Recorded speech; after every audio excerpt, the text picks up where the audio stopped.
Hey everybody, welcome back for another installment of Randy's Beer Garden.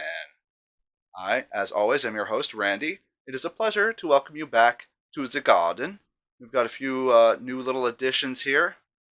I'm going to be doing a very special brew today, which is why I have this guy here, who I've decided to name Kujo. I hope that nobody else has named this guy previously. I just found this dude, this stuffed animal, lying around the house. Hopefully none of my family members have already selected a moniker for this little guy. And we got this, a classic poster that I just kind of had floating around, and I thought it looked kind of cool. I'm a fan of Star Trek in general, and I thought that looked pretty bad. So, yeah, I'm bad. I'm bad. So, today, enough of that. We're going to be checking out Kujo Coffee Porter from Flying Dog, who are a very interesting brewing company down in the state of Maryland. I've had a lot of their beers, and they're perfect to review this time of year because all of their artwork is spooky and freaky and weird, and they always have these interesting descriptions. On the back it says, "It growls, prowls, and romps. It's a brew so delectably deep, dark, and frothy, it's scary." And I agree with that. This one is a knockout. I've had it pretty recently. In fact, I think this is the first beer I've done on this channel that I've actually had recently. So, yeah, I've got Kujo here to help me out. And of course, Squeeze Cat. You know, he's tiny, but he's still here, and he makes me happy. I just noticed he has a butt. Squeeze Cat has a little kitty. I don't know if you can see, he's got a little kitty butt, which I thought was so adorable. Somebody actually decided to put a little butt on him. So cute. So I've always enjoyed the artwork on here. I've always thought that their artwork was inspired by Terry Gilliam, and in particular Fear and Loathing in Las Vegas, which I think is a brilliant film. And so I just think that this is just a perfect beer to do this time of year. I'm really looking forward to it. You know, things are going to be going into a full swing with the spooky season this weekend. It's going to be getting spooky and kooky and pretty goopy, because this beer right here, it's sticky. It's got some serious resinous character to it. It's sticky, it's sweet. I'm actually really excited to check it out on this channel with y'all in the beer garden. Yeah, let's do it. Let's do it. Let's do it here in the woods. Do it up in the woods. All right, that's enough of that. So, 6% ABV. You know, it's a heavy hitter. It's no lightweight. Take a sniff out of the bottle here. Ooh, I can see there's a little tiny bit, yeah, a little bit of gas emanating out of there. That's nice. Ooh, dear viewers, this is amazing. There is some serious depth to that aroma. Mmm, chocolate, more chocolate, almost like ash. Um, mm,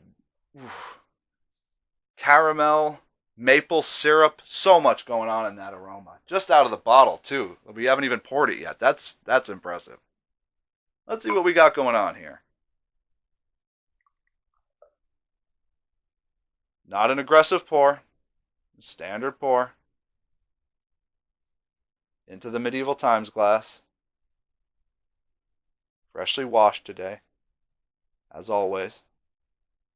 Ooh. Now this style of beer, a porter, you would expect to have a nice big frothy kind of head because of all of the various subtleties in the ingredients. This actually includes a specialty variety of coffee from Vigilante Coffee, and I think that that's pretty cool. It's like they've got a specific type of bean that they use just for this beer, and the results are pretty unique, I gotta say. Like, this is very, very rich. This is the type of beer that, for me, I could only have two or three of these, not gonna lie. I mean, I enjoy beers like this, but it's very rare that I can actually sit down and do a full session of stuff like this because it is pretty heavy. It's hefty going. You know, you really have to build up a tolerance to be able to drink a lot of stuff like this, and for me, that's just not a reality at this time. I'm not trying to be Mr. Ooh, I can drink a 12 pack anymore. No, those days are gone. Those days never really were. So I really am impressed with this, though. This is gorgeous. And I have had this recently, and I remembered enjoying it a lot. And now I remember why. Because this is a stunning brew. It smells so unique. The coffee is almost an undertone to all of the other amazing aromatics that just rise up out of this brew. It's fantastic. I will say this is not cheap. Once again, I want to say this is a $12 or $13 six pack.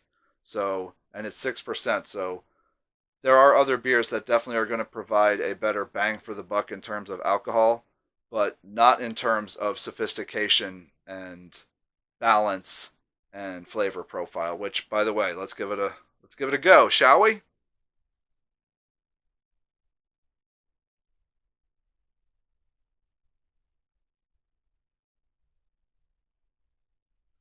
Ooh, that is one to write home about. Oof. Whatever face I'm making now, this is the good face. Because this stuff is fabulous. This is a truly world class beer. It says 89 on Beer Advocate, which is just very good. I think 90 is where it starts to get to world class. But to me, this is a world class coffee porter.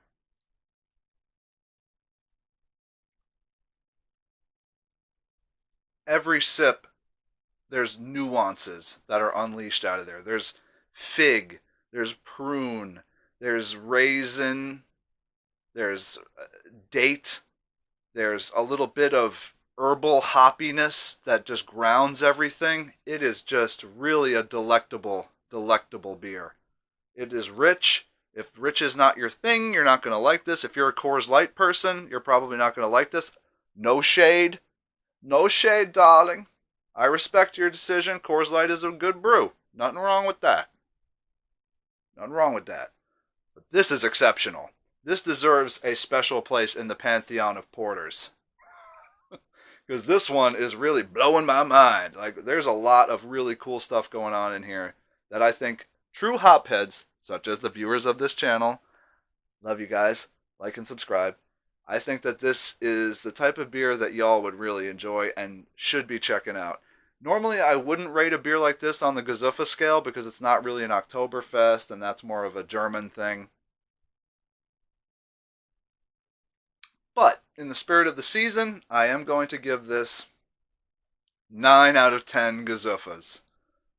Prost! Prost! Prost. That's enough of prosting. This is a wonderful beer. I will enjoy it time and again, and I heartily recommend that you do as well. Seek it out. Even though it's 12, $13 for a sixer, you're not going to be disappointed. It's a wonderful option.